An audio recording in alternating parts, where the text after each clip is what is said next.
Hola, mi nombre es Ani y hoy estamos aquí para continuar hablando con respecto al contenido de mi libro Al que llama se le abrirá. Una guía práctica para realizar oraciones eficaces, oraciones efectivas, oraciones que reciban respuesta de nuestro Dios y Padre Celestial. Mi libro está disponible en Amazon y a través de estos videos estamos dando a conocer el contenido de este libro. Y hemos estado hablando con respecto a ese primer capítulo que se titula Conociendo a Dios a través del estudio de sus nombres. Hoy vamos a hablar del último nombre de Dios Padre que aparece en mi libro y ese nombre es El Shaddai, el Dios Todopoderoso.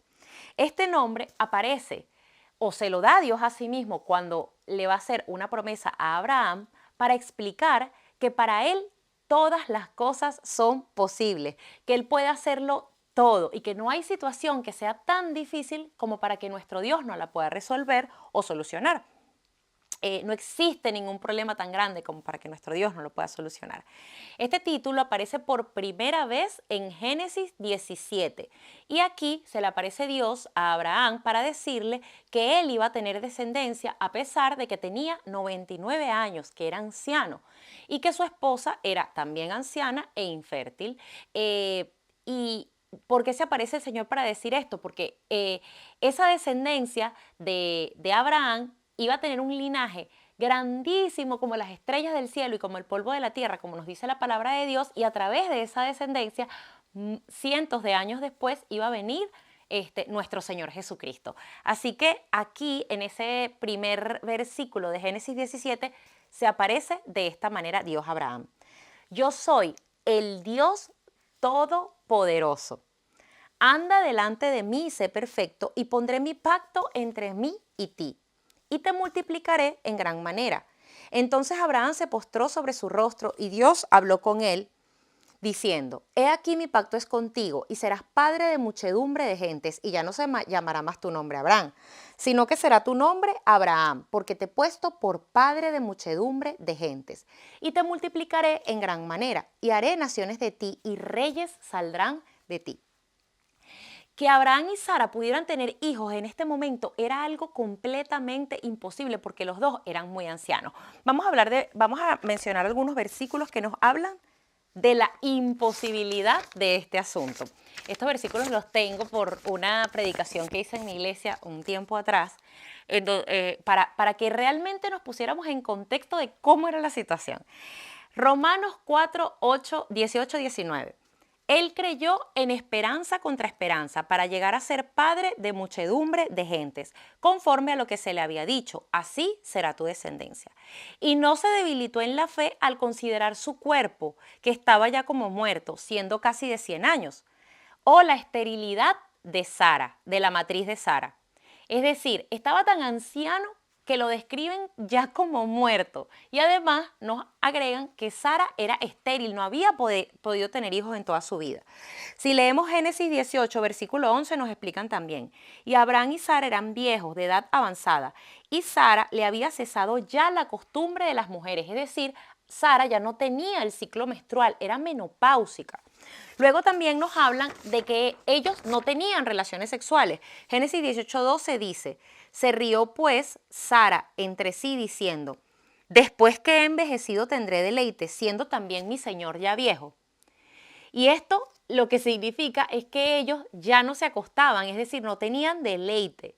Y no se acostaban porque no podían, porque estaban demasiado ancianos.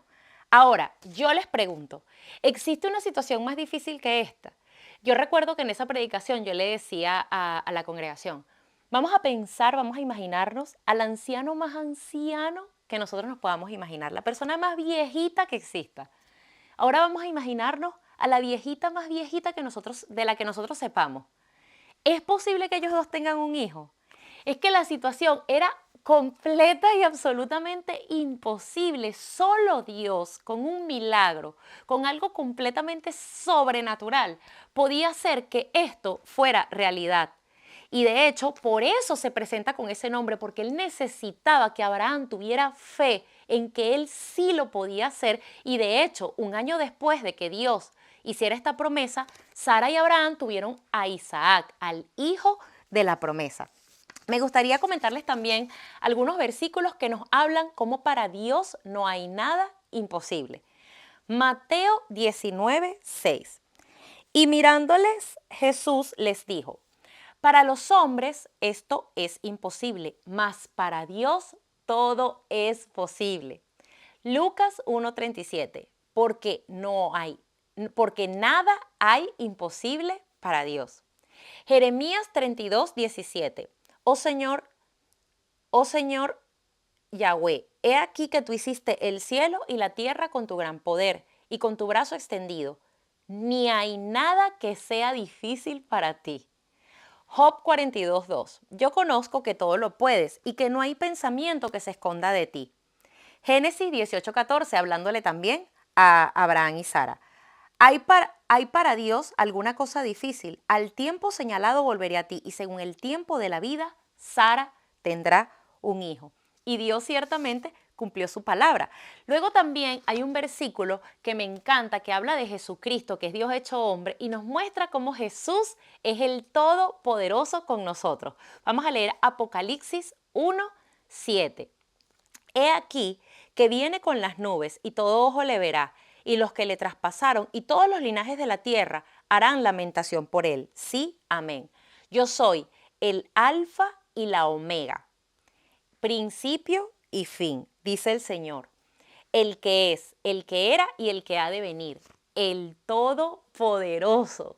Jesucristo es el Todopoderoso y de hecho todos los nombres de Dios Padre se reflejan en Jesucristo. Muchos de ellos Él los adopta también y nos lo dice la palabra de Dios porque son lo mismo, es un Dios en tres personas y Él tiene todo el poder. Es Dios con nosotros, con todo el poder para hacer lo imposible en nuestras vidas, obviamente siempre según su voluntad, pero Él puede hacer todas las cosas. Y bueno, en mi libro yo también les cuento cómo en las escrituras se nos muestran muchos milagros y muchos hechos maravillosos hechos por Dios, hechos que son imposibles para los hombres. Me gustaría comentarles algunos de ellos. Mujeres estériles que dieron a luz. Acabamos de estudiar un caso, el caso de Sara. También está el caso de Ana, el caso de Elizabeth.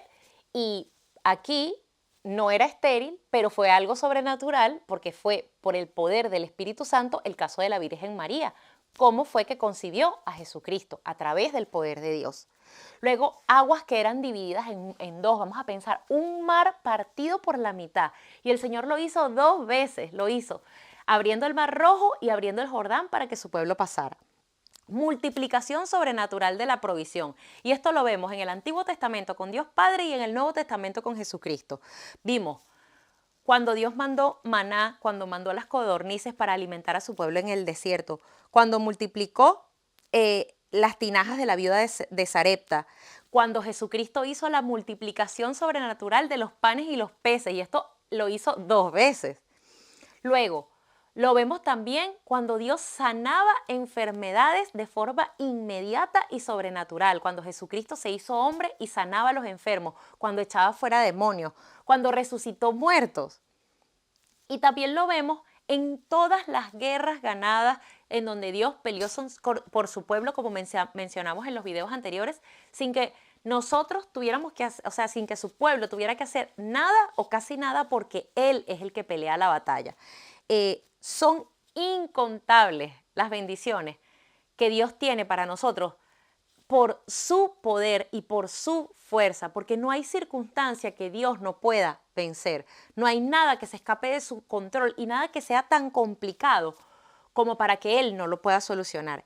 Y es en esa fuerza de Dios y en ese poder en el cual nosotros tenemos que confiar y no en nosotros mismos, porque tenemos que saber que Dios nos ama, que Dios nos cuida, que Él nos provee de todo aquello que nosotros necesitamos y hace en nuestras vidas aquello que es imposible realizar por nosotros mismos.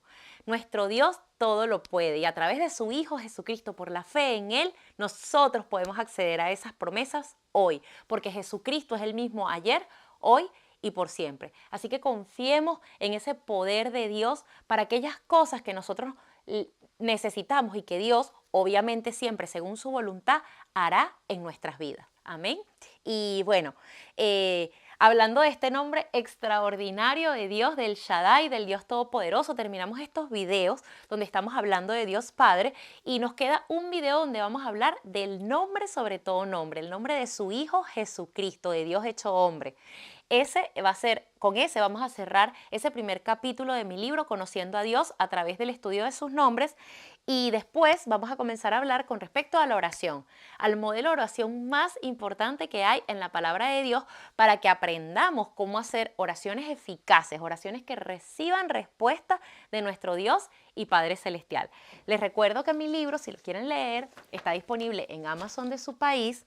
Lo pueden encontrar en la descripción, están los links para adquirirlo y si tienen cualquier duda, no duden en preguntarme que con muchísimo gusto yo los puedo guiar.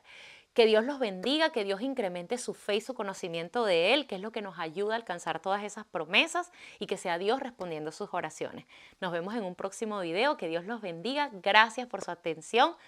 Suscríbanse, recomienden este canal a todas las personas que necesitan llenarse de fe para aquellas cosas que a veces pensamos que no podemos alcanzar, pero que con Dios sí es posible. Amén. Y hasta una próxima oportunidad. Que Dios los bendiga.